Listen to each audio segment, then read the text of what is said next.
शैलेश भी हमारे साथ जुड़े हैं। शैलेश, ये बताइए, अभी अभी हमारे साथ स्क्रीन पे ये बात खबर सामने आई कि संडे को यानी रविवार को हम पूरे विधायकों के साथ जा रहे हैं। ये मान के चले कि सीतापुर जेल के सामने अब मिलने वालों का एक तांता सा लगने वाला है। बिल्कुल, देखिए निश्चित रूप से सिलसिला शुरू हो चुका है और अब कहीं ना कहीं अखिलेश खेमे की अगर बात करें, सपा की बात करें, तो वो अंदर से एक डर है कि अगर आजम खान ने पार्टी का साथ छोड़ दिया तो एक बड़ा नुकसान हो सकता है समाजवादी पार्टी का। और ऐसे में अब जो समाजवादी पार्टी के विधायक हैं वो जेल जाने की तैयारी में, मुलाकात के लिए, आजम खान से मुलाकात के लिए सीतापुर जेल जाने की तैयारी में रविवार को ये लोग जाएंगे। लेकिन सवाल देखिए उठता रहेगा कि आखिर क्यों नहीं अखिलेश यादव खुद मुलाकात के लिए जा रहे हैं। पार्टी के राष्ट्रीय अध्यक्ष हैं और देखिए सपा के नेता खुद ये कहते हैं, सपा के विधायक ने खुद कहा कि अगर मुलायम सिंह यादव होते तो उन्होंने माना कि उनका कोई मुकाबला नहीं है। विधायक खुद कह रहे कि जब उनके खिलाफ मुकदमा हुआ, जेल गए, तो मुलायम सिंह यादव ने पूरे प्रदेश भर में धरने प्रदर्शन हुए, विरोध कराया और वो छूटे, चक्का जाम कराया। तो आखिर अब ये क्यों नहीं चल रही? ये जो परंपरा थी एक समाजवादी पार्टी की, जो एक कह सकते हैं पहचान हुआ करती थी अपने नेताओं के लिए लड़ने की, वो कहीं खोती सी जा रही है ऐसा लगता है। और सवाल ये उठता रहेगा, भले सपा के विधायक चले जाएं, लेकिन ये सवाल उठता रहेगा क्यों नहीं आखिर अखिलेश यादव मिलने जा रहे, आखिर क्यों नहीं अखिलेश यादव का इस पूरे मामले को लेकर कोई बयान आ रहा, वो क्यों नहीं अपनी चुप्पी तोड़ रहे, क्यों नहीं इन बातों का खंडन कर दे रहे अगर इसमें झूठ है, यानी चीजें जो हैं वो सही हैं। और अंदर अंदर स्थिति शायद या तो ऐसी हो चुकी है कि अब उन्हें भी लगता है संभलने जैसी नहीं दिख रही है, नाराजगी है, इस वजह से ये चुप्पी है। तो ये देखना होगा ये चुप्पी लेकिन पार्टी को कहीं और ज्यादा नुकसान ना कर दे, क्योंकि इसका जो मैसेज जा रहा है लगातार सभी लोगों तक, वो काफी बड़ा मैसेज है। और जिस तरह से भी वीरेश जी ने भी कहा कि भाजपा जो है रिंग मास्टर की भूमिका में यहाँ पर है, तो आप देखिए जो तस्वीरें हैं वो अपने आप में सब बयां कर रही हैं। और 1 घंटा हो चुका है, शिवपाल यादव वहां पर पहुंचे और कल उन्होंने कहा था मिलने जाएंगे और बिल्कुल सुबह ही वो देखिए मिलने निकल गए। यानी सब कुछ पहले से तय था कि मिलने जाना है, आज किस समय जाना है और किस एजेंडे को लेकर बात करनी, ये भी तय है। तो निश्चित रूप से अंदर जो बातें हैं, आज चाहे शिवपाल बोले या ना बोले, उनकी चुप्पी में भी एक बड़ा संदेश होगा, मायने निकलेंगे। लेकिन अब देखना ये होगा कि अखिलेश यादव का अगला कदम क्या होता है, क्या ये चुप्पी बरकरार रहेगी या फिर अब अपनी पार्टी को संभालने के लिए, बचाने के लिए, क्योंकि देखिए कोई भी पार्टी हो, कांग्रेस की हालत आज आप देख लीजिए, जैसे जैसे पुराने नेता छूटते चले गए, खत्म हो गई कांग्रेस। अगर आप समाजवादी पार्टी की, बसपा की बात करिए, वहां के जो हालात हैं वो भी आप देख लीजिए, पुराने नेता का समाजवादी पार्टी जो है, ऐसा लगता है अगर इसी तरह से जिन लोगों ने समाजवादी पार्टी को स्थापित किया है, शिवपाल यादव की आप बात कर लीजिए, नेताजी के साथ रहे, मुलायम सिंह यादव के साथ रहे, आजम खान की आप बात कर लीजिए, तो जो पुराने पार्टी के लोग थे वो एक एक करके छोड़ते चले जा रहे हैं जिस तरह से, या जिनमें तलखी दिख रही है, ये सारी चीजें। अगर आप देखें विधानसभा चुनाव के पहले सरोजनी नगर की जो सीट थी, वहां पर शारदा प्रताप शुक्ला जो पहले सपा में हुआ करते थे, जब चाचा भतीजा की लड़ाई हुई वो बसपा में आ गए, मंत्री भी रहे वो सपा के समय, निर्दलीय भी चुनाव जीते, एक बड़ा चेहरा, वो भी वरिष्ठ व्यक्ति थे पार्टी के, लेकिन उन्होंने भी छोड़ दिया, भाजपा में चले गए तमाम। और आप देखिए समाजवादी पार्टी के नेता विधानसभा चुनाव के पहले और विधानसभा चुनाव के दौरान एक एक करके भारतीय जनता पार्टी में शामिल होते गए, उसका दामन थामते गए। तो इस तरह से आप देखिए अपर्णा यादव का आप उदाहरण ले लीजिए, जो समाजवादी पार्टी की बात नहीं, उस परिवार की बहू है, उन्होंने भाजपा का दामन थाम लिया। और जिस दिन आप मैं बताऊं वो तस्वीर याद कीजिए, जिस दिन परिणाम आए थे चुनाव के, कि उस दिन जिस दिन अपर्णा ने साथ छोड़ा, अखिलेश यादव की बॉडी लैंग्वेज, उनके जेस्चर से ये झलक रहा था, जहां वो कहना चाह रहे थे कि अच्छा हुआ हमारे ऊपर से परिवारवाद का एक बोझ हल्का हुआ, वो ऐसा लग रहा था कि ये हो गया, अच्छी बात है। क्या इस केस में यही सोच रहे हैं? क्या स्ट्रैटेजी है, क्या चल रहा है? वीरेश, अब तो इनके खुद के नेता भी कह रहे हैं कि हमारे वक्त पे तो चक्का जाम हो जाता था, मेरे खुद का अनुभव वो बोल गए स्क्रीन पे, लेकिन अखिलेश ऐसा नहीं कुछ कर पाए। देखिए जो अपर्णा यादव की बात आपने की, जिस दिन अपर्णा यादव ने भारतीय जनता पार्टी ज्वाइन की, वो यूपी की सियासत की पहली ऐसा नेता होंगी जो पूरे सर्किल में इस बात की चर्चा थी कि जिसने लिया वो भी खुश, जिसके यहां से गई वो भी खुश। यानी भाजपा भी बहुत खुश कि मुलायम सिंह की बहू तोड़ लिया, और अखिलेश यादव भी बहुत खुश कि ये चलो भैया ये समस्या हमारे पार्टी से और सर से दूर चली गई। तो दोनों समान रूप से खुश थे।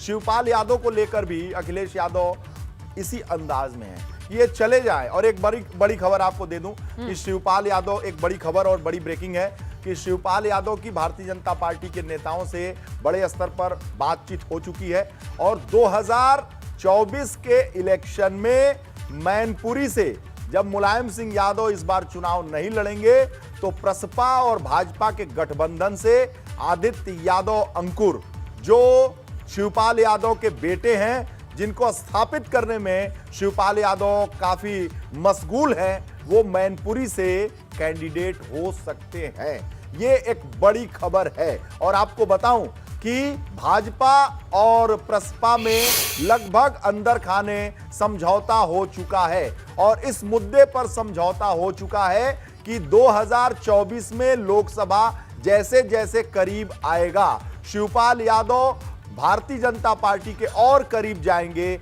और मैनपुरी से भारतीय जनता पार्टी अपना कैंडिडेट नहीं खड़ा करेगी। सोर्सेस से ये बड़ी खबर है। मैनपुरी यूं भी भारतीय जनता पार्टी नहीं जीतती है। भारतीय जनता पार्टी का ये मानना है कि एटा, मैनपुरी, फर्रुखाबाद, इटावा और कासगंज के इलाके में शिवपाल यादव, जी हां, मुलायम सिंह यादव के बाद सबसे बड़ा कोई अगर जमीनी नेता है, मैं एक बार फिर दोहरा दूं, इटावा, एटा, फर्रुखाबाद, मैनपुरी में मुलायम सिंह यादव के बाद अगर कोई सबसे बड़ा जमीनी नेता है जिसकी जनता में पकड़ है, उसका नाम शिवपाल यादव है।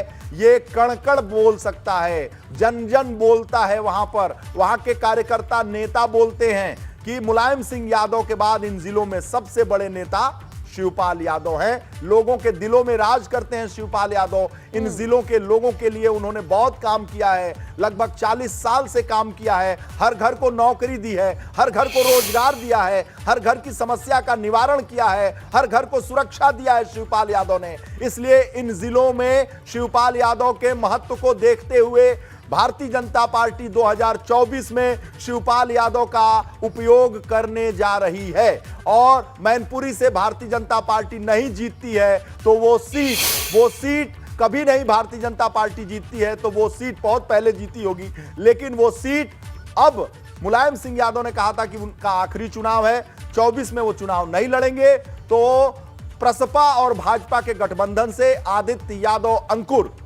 कैंडिडेट होंगे।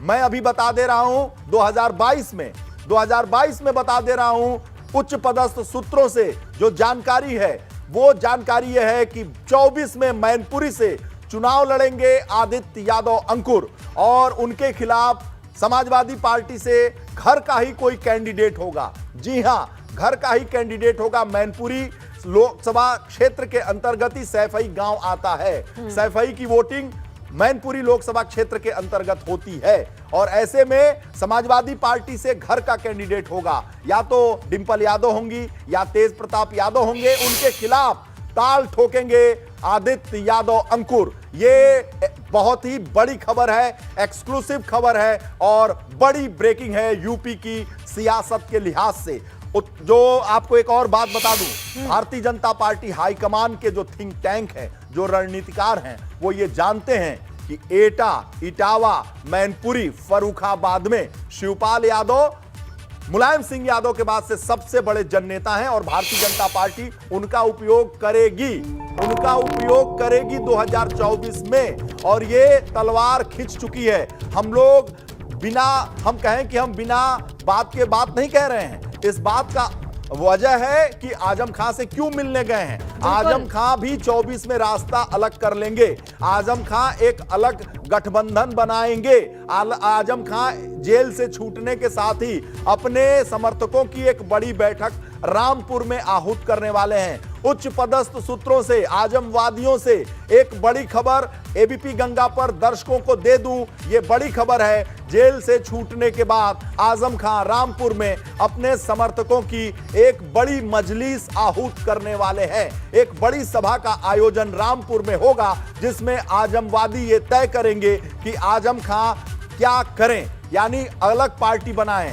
आजमवादियों के अंदर एक बात चल रही है कि हैदराबाद से चलकर ओवैसी AIMIM बनाकर यहां पर वोट खींच सकते हैं। तो आजम खान तो सर्व स्वीकार्य नेता हैं, अल्पसंख्यकों के, मुस्लिमों के, और ओवैसी से अच्छे वक्ता हैं, अच्छी पर्सनालिटी के नेता हैं आजम खां। और आजम खां, एक और बड़ी खबर आपको दे दूं कि आजम खां अलग गठबंधन बनाएंगे। 24 में आजम खां जी हां, 19 में आजम खान ने लोकसभा का चुनाव लड़ा था समाजवादी पार्टी के बैनर तले, लेकिन ये 22 में खबर एबीपी गंगा दे रहा है कि 24 में समाजवादी पार्टी के प्रत्याशी आजम खान रामपुर से लोकसभा के कैंडिडेट लेकिन वीरेश, इस खबर के साथ ही देखिए ना, हमने तो इस चीज को नोटिस किया था ना कि AIMIM को बीजेपी की टीम बी की तरह जानते हैं। अगर एम समीकरण की बात करें तो उन्होंने वोट के जरिए भी ये बताया कि हम जानते हैं कि किधर जाना है। अगर मुस्लिम वोट बैंक की बात करें, ऐसे में शिवपाल का आजम से मिलना, आजम अगर पार्टी दूसरी बनाते हैं, क्या नहीं आरोप लगेगा ये फिर से दूसरी तरह से यूपी में टीम बी का काम करेगी? देखिए, आरोप तो चाहे इधर करें तो आरोप, उधर करें तो आरोप, आरोप से नेता कभी नहीं डरता। नेता की चमड़ी बहुत मोटी होती है, बड़ी मोटी खाल की होती है।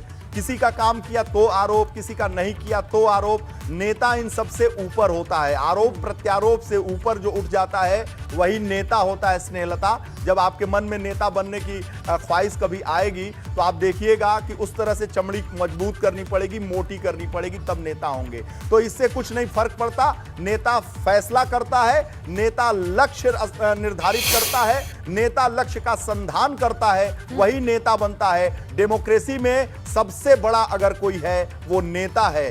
कोई अधिकारी हो, कोई इंडस्ट्रियलिस्ट हो, बड़ा ठेकेदार हो, बड़ा पत्रकार हो, या कोई बहुत बड़ा कुछ भी हो, माफिया हो, सब बनना चाहते हैं नेता। यानी गाना भी बना था, नेता तुम ही हो कल के।